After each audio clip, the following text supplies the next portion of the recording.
যেতেই হবে।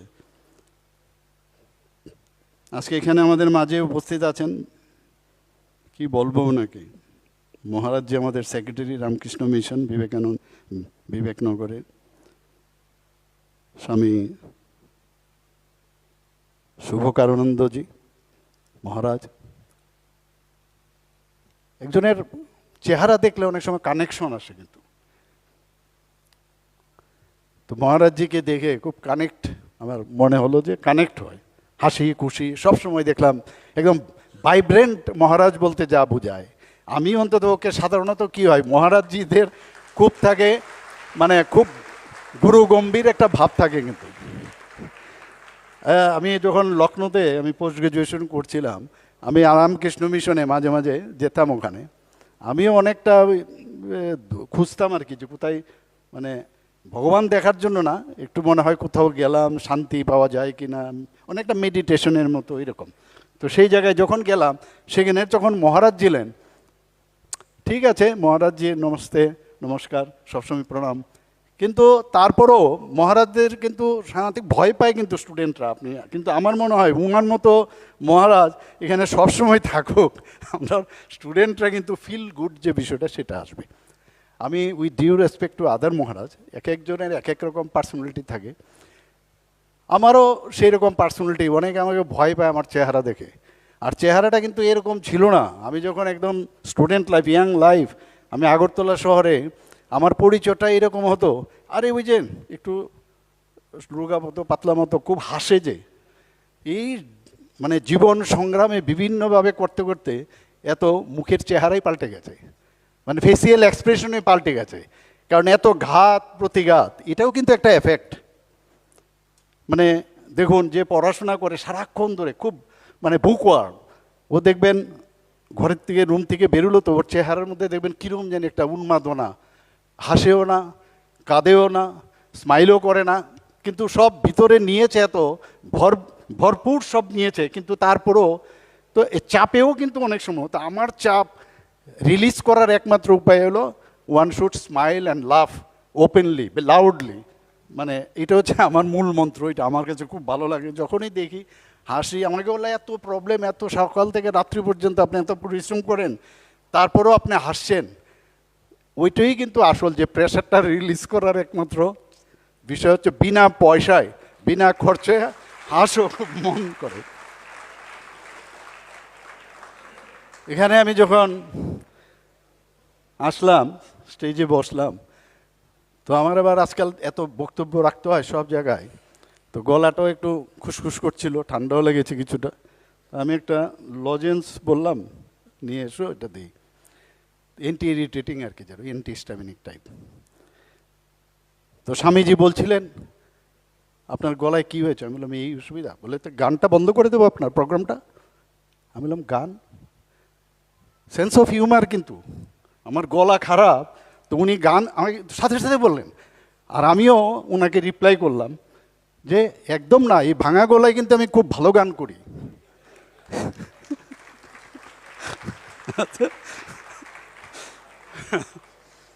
এখানে আজকে রোটারি ক্লাবের ইতি কথা আমরা শুনলাম, তিনজন রিপ্রেজেন্টেটিভ রোটারি ক্লাব থেকে।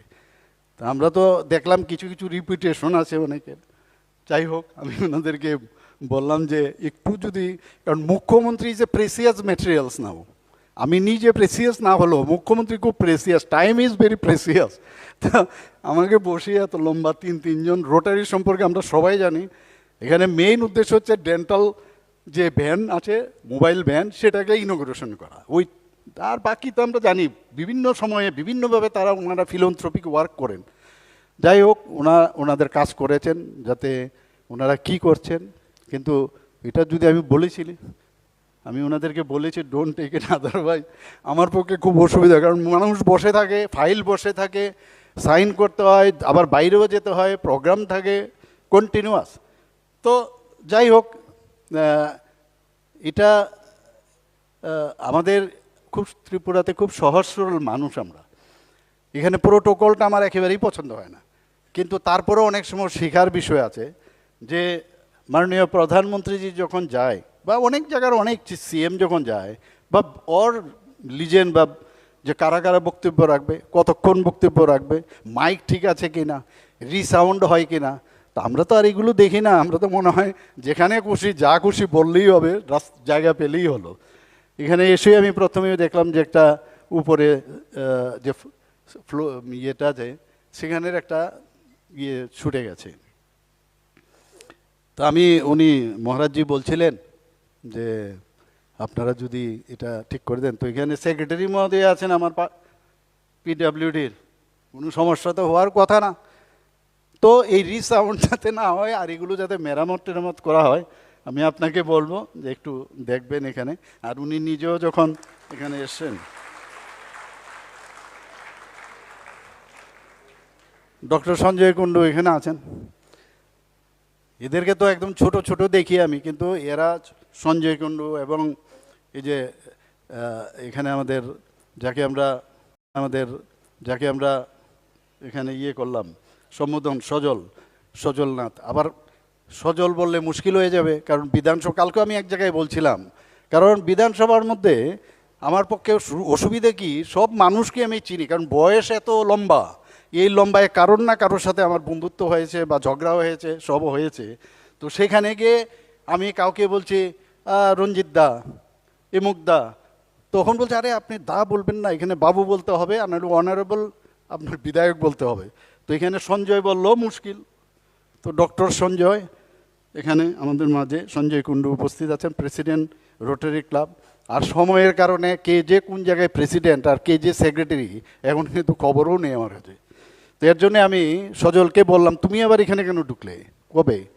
তারে উইদাউট মাই পারমিশন, কারণ আমি বরাবরই একটু মানে আপনার প্রোঅ্যাক্টিভ, ডেন্টাল অ্যাসোসিয়েশনই হোক, আমি ডেন্টাল অ্যাসোসিয়েশনের প্রায় 12 বছর এক নাগারে আমি সেক্রেটারি ছিলাম, অনারি সেক্রেটারি। কাজেই উইদাউট পারমিশন কী করে আসে?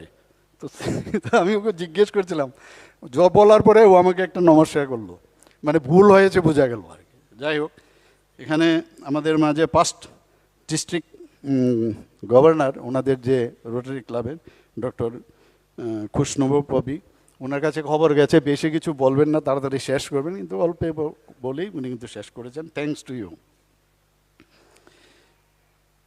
Doctor Achinta Bhattacharya, past president, ওনাকে একটা ছোট করে একটা নোট পাঠিয়েছে তাড়াতাড়ি শেষ করো। উনিও কিন্তু শুরু করেছিলেন খালি, সরি আমি কিন্তু টাইম দিতে পারিনি, কিন্তু উপায়ও নেই, আমার যেতে হবে। আর মুখ্যমন্ত্রী যা খুশি বলতে পারে, এটা লম্বা হলেও কোনো যায় আসে না, মুখ্যমন্ত্রীর কোনো টাইম লাইন নেই।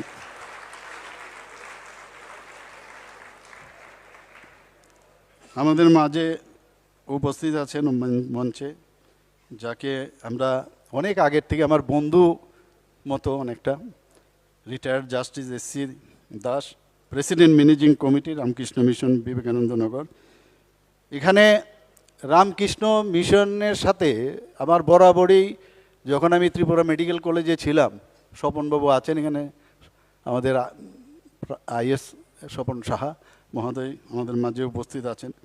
ওনাকে আমি দেখতাম বরাবর যে এত বেশি ইনভলভ, রামকৃষ্ণ মিশন এই বলতেই যেন কি জানি বলে, এটা চাই ওইটা চাই, এটা করতে হবে, মানে কিভাবে হেল্প করার যে টেন্ডেন্সিটা, তো এটা কিন্তু সব মানুষেরই হেল্পিং অ্যাটিটিউডটা থাকা খুব দরকার। I appreciate you. যদিও সামনাসামনি কোনো দিন বলিনি, বিরক্তই প্রকাশ করেছি, কিন্তু আমি দেখেছি আপনার মধ্যে ডাক্তার পাঠানো, এমুক পাঠানো ইত্যাদি, অনেক সময় দেখতাম এগুলো। সুযোগ যখন এসছে, তো হেল্প করতে অসুবিধা কি? হেল্পের কি আছে? আপনি তো রিটার্ন চান না, আমরাও চাই না কেউ আমাকে রিটার্ন হোক। এখানে আমাদের মাঝে উপস্থিত আছেন আগরতলা গভর্নমেন্ট ডেন্টাল কলেজের প্রফেসর ডক্টর শালু রায়, এবং আমার দেখে ভালো লাগছে এখানে যে উনি এখানে আজকে যে এই ডেন্টাল, কারণ ডেন্টাল মানে ডেন্টিস্ট্রির সাথে যোগাযোগ, তো একটা গভর্নমেন্ট ডেন্টাল কলেজ হয়েছে এখানে। গভর্নমেন্ট ডেন্টাল কলেজ ত্রিপুরাতে হবে কেউ কোনো দিন জীবনেও ভাবেনি। 9 মাস, 7 থেকে 8 মাসের মধ্যে আমি ডেন্টাল কলেজ, মাননীয় প্রধানমন্ত্রী যে এসছেন, অনেক বাধা বিপত্তি অনেক কিছু হয়েছিল, কিন্তু আলটিমেটলি ওই যে ইরাদা, এখানে আমাদের শোভনবাবু আছেন, আমি একদম তৎকালীন সময়ে যে হেলথ মিনিস্টার ছিলেন সেখানে বিমল সিনহা মহোদয়, উনি অ্যাসেসিনেটেড হয়েছিলেন, ওনার সাথে আমার খুব বন্ধুত্ব ছিল, আমার পেশেন্ট হিসাবেও আর অন্য কিছু। উনি একদিন আমাকে বললেন যে এরকম ডেন্টাল কলেজ শুরু করতে হবে, তার অনেক ইতিহাস, বাদ গেল, হলো না, অনেক বাধা। শেষ পর্যন্ত আমি যখন মেডিকেল কলেজে ছিলাম তখন আমি ওনাদের বললাম, আর মানে আমার অবস্থানের উপর ভিত্তি করে, আগে বললে তো শুনতো না, মানে আমি ওই আমার পার্টির প্রেসিডেন্ট যখন হই, আবার সেখানেও কাজকর্ম করছিলাম, ওনাকে বললাম একটা ডেন্টাল কলেজ করতে হবে। বলে এই পয়সা কোথায় পাবো, কী পাবো? আমি বললাম আপনারা যে পয়সা প্রথমে বোধহয় 7 লাখ টাকা পাঠান, আমাকে যদি পাঠান তারপর আমি বলছি। তো ওনারা পাঠিয়েছেন, আর আমার প্রেশারটা বড় অদ্ভুত টাইপের, মানে এই প্রেশারে ওনারা অনেক সময় বাধ্য হয়েই পাঠালো। পরে বোধহয় আরও 2 লাখ টাকা এরকম, আমি কান্ট রিমেম্বার। তো 9 লাখ টাকা পাঠিয়েছে ওই মানে ডেন্টাল কাউন্সিল অফ ইন্ডিয়াতে, ইন্সপেকশনের জন্য আসবে এটা। আমি ওনাদেরকে বললাম আপনারা তো অলরেডি ঠিক আছে, এটা তো মেডিকেল কলেজ সোসাইটি, তো আপনারা একটা অ্যাডভার্টাইজ দিন, অ্যাডভার্টাইজমেন্ট করুন। অ্যাডভার্টাইজমেন্টে এমনও হতে পারে অনেক লোক আসবে, আপনার তাদের সাথে মুভ করে ডেন্টাল কলেজটা স্টার্ট করুন। এবং ওনারা অ্যাডভার্টাইজমেন্ট করেছে 3টা, মোস্ট প্রবলি ক্যান রিমেম্বার, এসেছিল কিন্তু প্রাইভেট অর্গানাইজেশন। আমি বললাম ওটা যদি আপনি মুভ করেন, আর এটা গভর্নমেন্ট অফ ত্রিপুরা কোনো অবস্থায় আপনি ইন্টারফেয়ার করবে না। আর ভগবানের অশেষ কৃপায় আমি আরেকটু আমার মানে কি বলে আমার উত্তরোত্তর শ্রীবৃদ্ধি আমার হয়েছে। তো সেখান থেকে আমার চলে যেতে হলো রাজ্যসভায়। রাজ্যসভার পরে আবার হঠাৎ করে আমি 10 মিনিট আগেও জানি না মুখ্যমন্ত্রী হব, মুখ্যমন্ত্রী হয়ে গেলাম। তো যেহেতু মুখ্যমন্ত্রী হলাম, তো সুযোগের সদ্ব্যবহার দরকার, এবং মানসিকভাবে যে চিন্তা ভাবনা, এটাকেই এইভাবেই ওই যে 9 মাসে আমি বললাম যে ডেন্টাল কলেজ, সেটা স্টার্ট করতে পেরেছি। অনেকবার চেষ্টা করেছি, অ্যাসোসিয়েশনও খুব দৌড়াদৌড়ি করতাম। তো এখানে আজকে আমাদের